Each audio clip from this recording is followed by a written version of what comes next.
This is Saneem bin Mohammed Rafi, and here is my YouTube channel, Zamir Universal.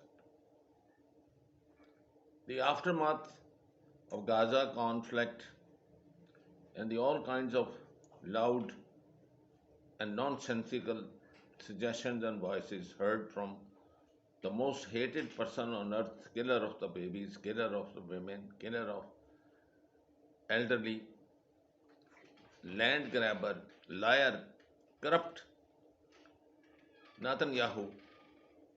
I think it's just his whole world is smiling on his face and cursing this man, and he's one of the worst kind person known. I think people will forget about Hitler when history is written about this man.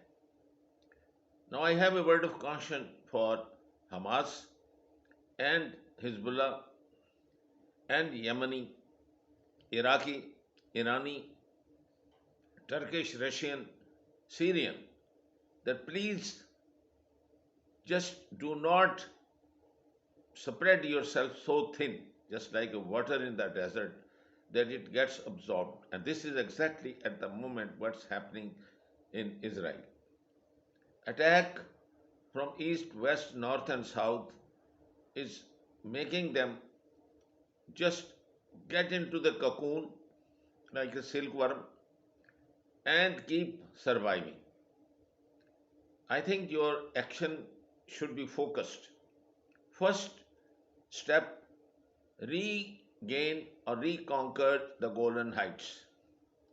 Then the Sheba Farms. Then inch by inch proceed and take over the north from Lebanon side with heavy bombardment, with artillery, and with the area you have conquered, put your administration with local help. People are fed up of war there, and you find very little support for Israel. And you will see that all the settlers who have nothing to do with this and have dual nationality have already flown out of that area. So the easiest part to regain is the whole of north border with Hezbollah. So help Hezbollah to regain, at least get deep 100 miles inside that, and that is the line of control now. And this is one thing. Then start and help Syria to regain Golan Heights and place the highest and the deadliest missile at the top of those mountains once you have reconquered it. Draw new lines so that from there you can attack every Israeli city from the top and eliminate.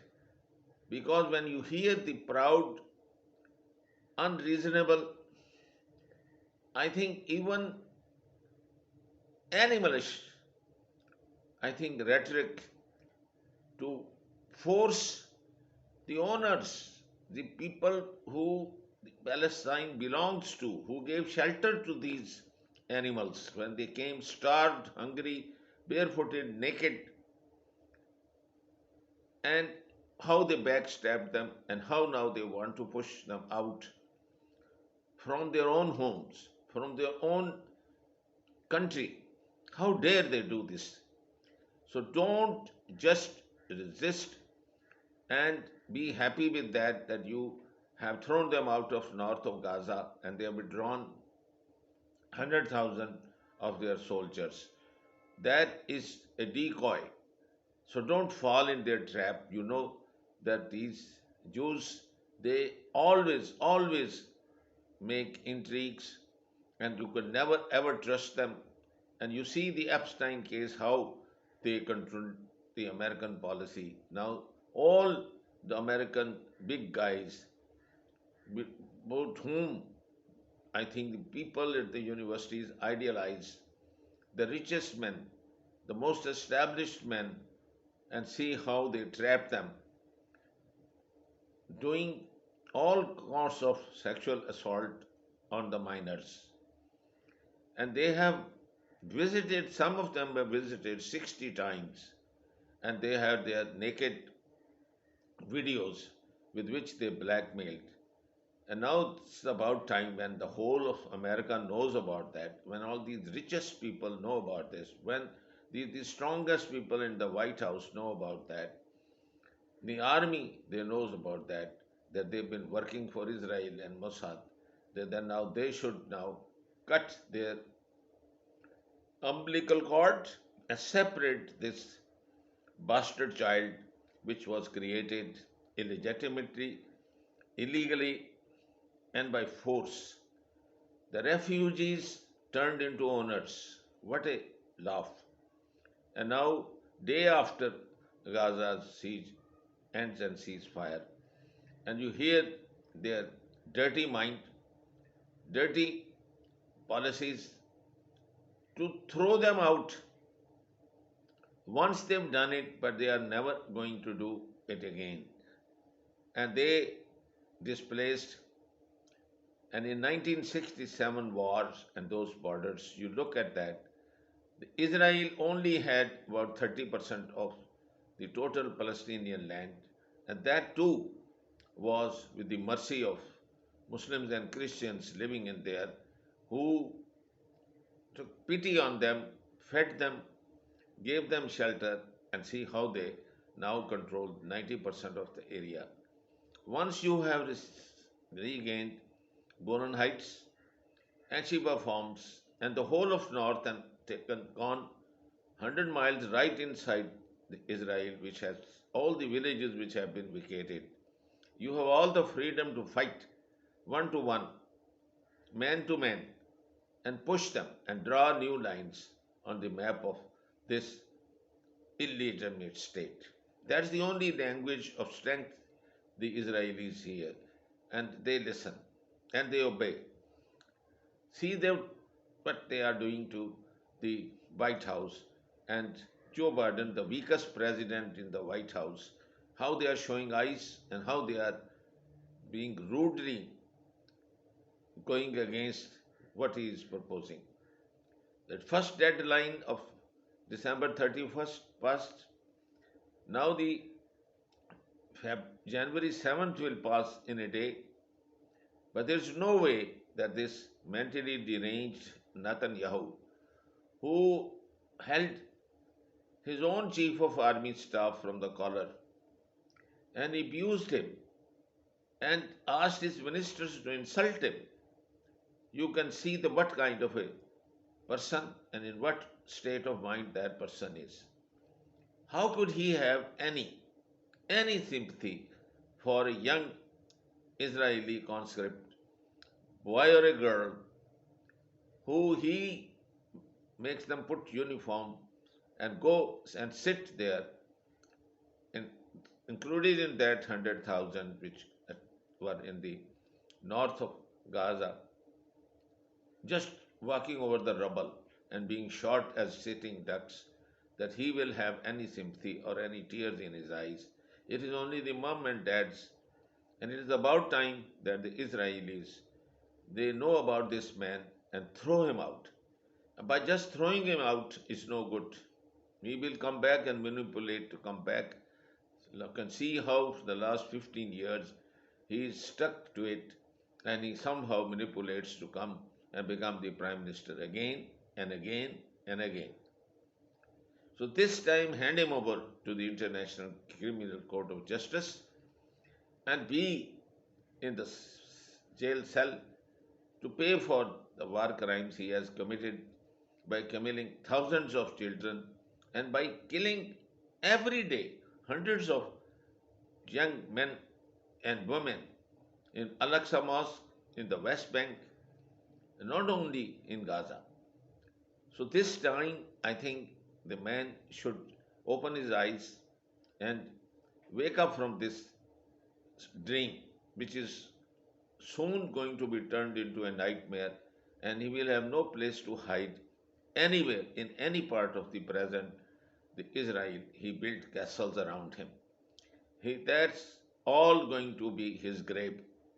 And with him, he is going to take the United States of America and the Jewish Anthony Clinton, Anthony Blinken. Why on earth Joe Biden put a Jewish person to go and negotiate, he will have no courage, no moral, I think, strength to force or even to convince the Israelis to have humanitarian ceasefire and let the borders completely open and go hundreds and thousands of trucks of food and water and camps and start rebuilding the north which you devastated, which is going to cost billions of dollars.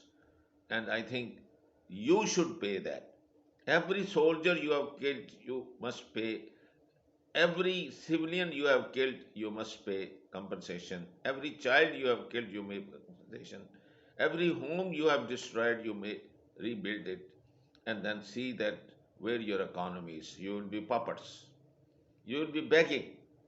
And no more Rothschild or any of your, all those contributors will come to your help.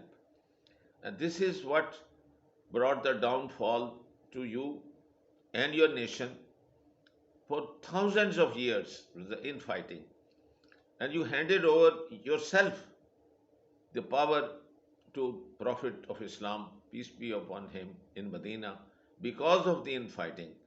Because in Medina at that time the governor was a Jew and living in Khyber Pass, and in their Khyber fort, which you recall and you remember and you keep quoting, is shows your meanness, show what exactly you are. And I think United Nations should stop, and so should the people who support this war criminal, and even his own defense council, which includes the defense minister and chief of army staff. I think the chief of army staff must have a kind heart because he cannot see young boys and girls being killed when they should be in college and they should be getting married and starting life. Imagine what will be the condition of their parents. And those newly wed, imagine what will be the condition of their wives left behind, or their husbands left behind, or their children. For this man, it's a personal war. He would like to prolong it as long as he can stay out of jail for his corruption. Or with all that ugly feel, I think you once for all teach this man a lesson by eliminating Israel from the map of the universe and leaving those noble, peace loving, religious Jews to live in harmony and peace and worship on the main resting place of Prophet Abraham, Prophet David, and Prophet Solomon, and other prophets who were resting there in the graveyard next to Al Aqsa Mosque. There is no other way to deal with this man. And once all these things are out in the public about how Mossad has been blackmailing every person in United States who matter and support Israel and fund Israel with billions of dollars and supply tons of bombs to demolish and level all houses, hospitals, schools, United Nations shelters, Red Cross, mosques, churches. That's what history will write about this ugly man. So be focused, regain Golan Heights, anti-war forms, and get deep into it. And the Hamas should now take over the port, Elat, and bomb all those skyrise, level it, and reconstruct it the way Palestine was before, and get 200 miles from area of the sea, and the whole, I think, the trade routes will be open, and nobody, and I mean no one, neither Yemeni nor Irani nor Hezbollah or Hamas will strike this port with missile. At the moment, it's already abandoned. There is hardly any trade, and all the people have migrated, have taken all their money out and gone away because they have no roots in this country. And especially the dual nationals have gone back to their countries, and soon the 1,600,000 Russians, they will go back to Russia, and 500,000 to United States of America, the rest to Germany, England, and even who came from some parts of Africa. All those Jews forcibly brought under the false pretext of giving them free homes, free lands, by throwing out the Palestinian residents from their habitat. With these words of advice, that you focus and conquer this area and draw new lines of control, you are not going to defeat Israel, and this stalemate will continue, and you'll be back in square one. I take your leave.